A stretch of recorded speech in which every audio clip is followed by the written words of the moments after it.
So all throughout the year I've kind of talked about how a lot of these problems head into the physics of these types of problems.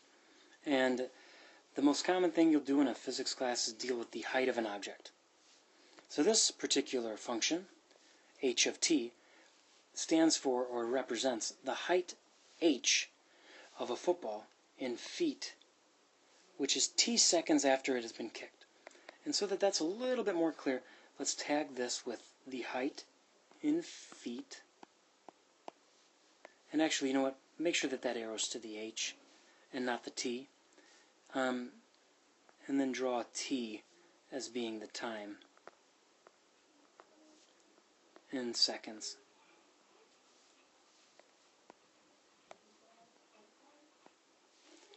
That way you're slowing down to think about this a little bit more. So even though you might be feeling more comfortable with these have kind of increased the difficulty a little bit. So rewrite the whole function, h of t equals negative 16t squared plus 68t plus 2 equals, well, now we don't want to just find h of t. We want to figure out what h of 4 is. Well, I kind of got these colors inverted, but whatever. So here's negative 16 times 4, and then my exponent of 2 was attached to the t, so I bring it down. So I'm scanning through, and any time I see the letter t, I'm going to plug in the value of 4. So here they repeat a couple times. So I'm moving to the right, I'm doing plus 68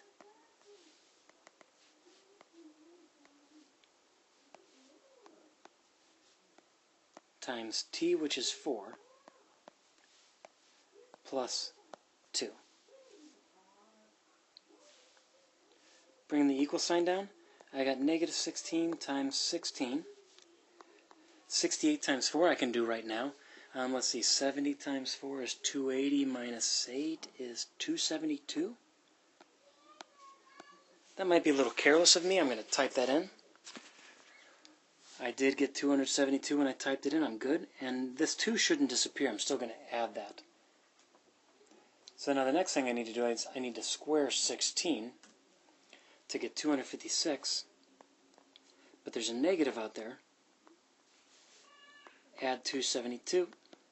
Add 2. And then as you go ahead and do this, you could be like, well, 274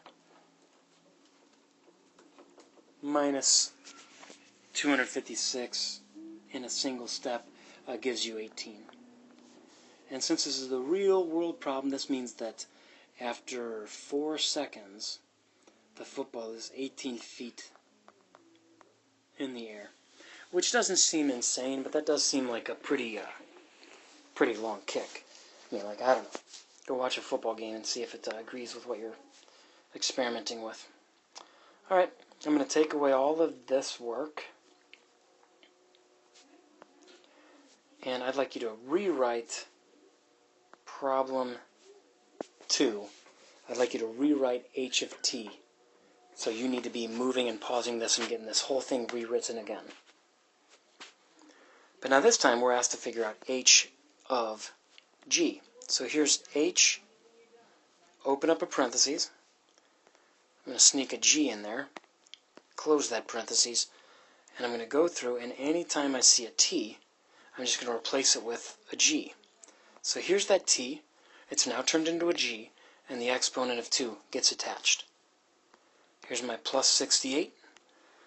I see another t, but we're told that t is a variable now, it's g. So I'm going to write times g, and then plus 2. These are not like terms. Because they're not like terms, I got an exponent of 2 and 1, and then if you wanted to use a giga to the power of 0. So you can't combine anything here, and since they give you a variable, although it feels different from what you normally do, you are finished there.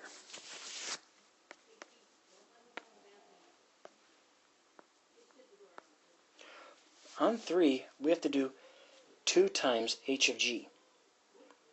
Well, since we already had our work for h of g there, you could just reuse it, but let's go ahead and do this all from scratch, because it's okay, we got this. So here's h of g.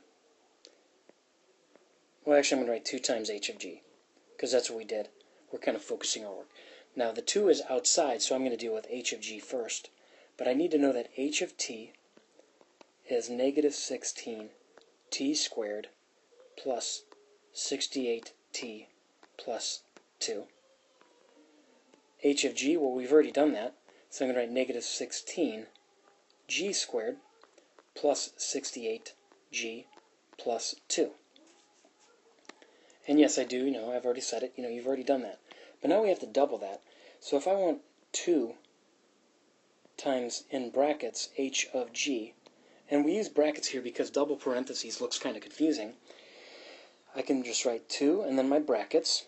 You could throw an equal sign here and just evaluate it on the right, but I like vertically tracking the work better.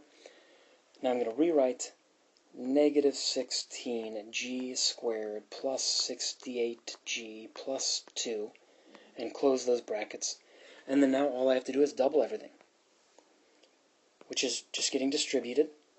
And I'm going to have negative 32g squared. I don't double that exponent. That's not the same thing. If I wanted to get g to the 4th power, I'd have to do g squared times g squared. And we're only multiplying it by 2. So with negative 32g squared in place, I move over to plus 68 doubled. So if I doubled that, what do I get? 136 g plus, real easy to do all that difficult work and then just write the number 2 here, because you get up to the end and you think you're done and maybe you rush too quick. But yeah, you got to double everything there. So even that 2 gets doubled. So I scan through, I look above, kind of double check to make sure I doubled everything. Think we're good. And I look through my work, I think it's neat, easy to follow, and I made sure I did 2 times h of g. So yeah, more different than things we've done in the past, but I think it's okay. Go ahead and make this an exit slip, meaning, this is some independent practice. So usually we might just jump into some worksheets or spiral stuff, but I want to see you do this on your own and then show me the work for it. So check with me in class or compare with a partner, and then after you finish that, it's probably time to move into a little bit of book practice.